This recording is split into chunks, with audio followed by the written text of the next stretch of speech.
Queen Nicholas, licensed marriage family therapist and owner of Renewed Hope Counseling.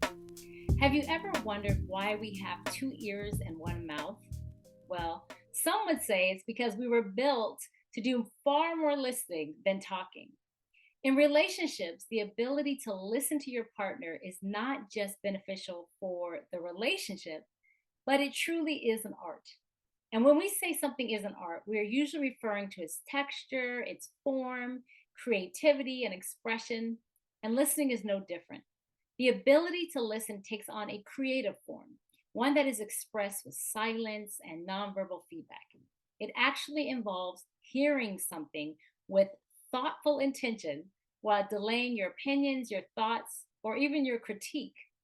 Good listening leads to deeper awareness, understanding, empathy, and most importantly, connection. Today, I'll be talking about the art of listening, one of the most important qualities in a relationship. So, go ahead and grab your tea or your coffee, whichever you prefer, and let's dig in. Listening can make all the difference in how connected someone feels to you.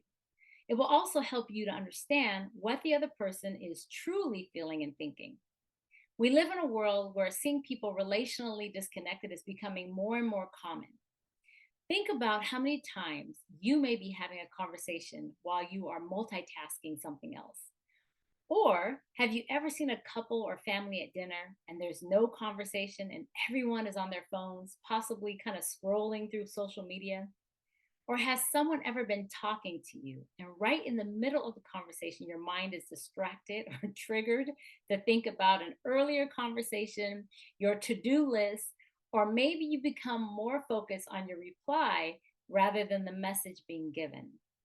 Most people believe they're good listeners, but the fact that most relational problems are centered around miscommunication, it tells me differently. Think about it for yourself. The last heated argument or disagreement that you had, what were you thinking when the other person was talking? Were you trying to understand the point of view? Or were you thinking about your feelings or your response to what they were trying to say? To be a good listener, you have to be able to reserve your opinions, your thoughts, and pay attention to the message from the speaker. That deep urge that kind of comes up where you want to argue or interrupt or even defend, it has to be controlled. And we must believe that what we are hearing is going to be valuable for our understanding, our connection to that person, and even our personal growth. Listening is not easy, nor is it a passive activity. It takes intention and mindfulness to forego your needs and your reactions in the moment. A delay in response does not mean that you're going to be surrendering to what is being said or even your agreement. It actually shows the other person that you care.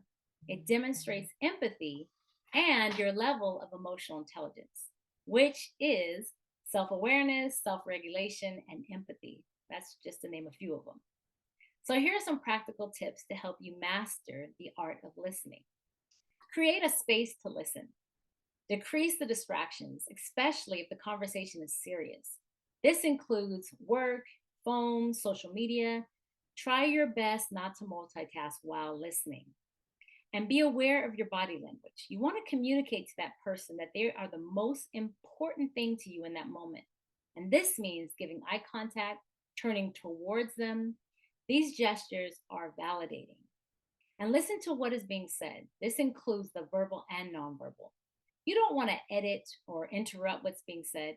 Your goal is to connect to the person's emotions, the feelings behind the words, and ask clarifying questions.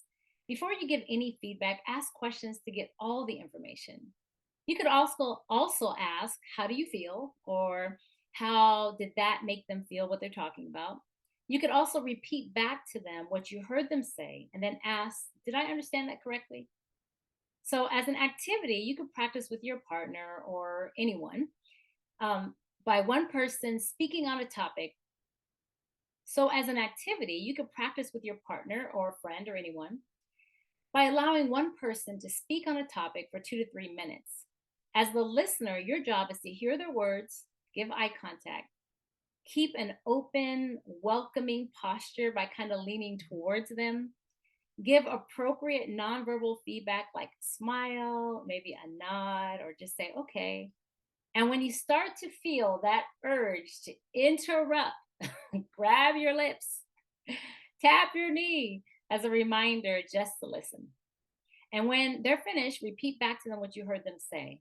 And then ask them, did I get that right? Each person should really have a turn to be the speaker and then the listener.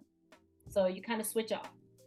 The goal is to gain the skill of listening, interpreting, and understanding the meaning behind the words. And having the skill is not just important in your intimate relationships, but with friends and even at work. And if you approach this with intention and continual practice, it will improve your listening skills, which ultimately will build deeper, more trusting connections with others. Well, that's it for today. I hope that you enjoyed your tea with tea on this Talk Therapy Tuesday. I'm Tanya McLean Nicholas, and I hope that you have a great day.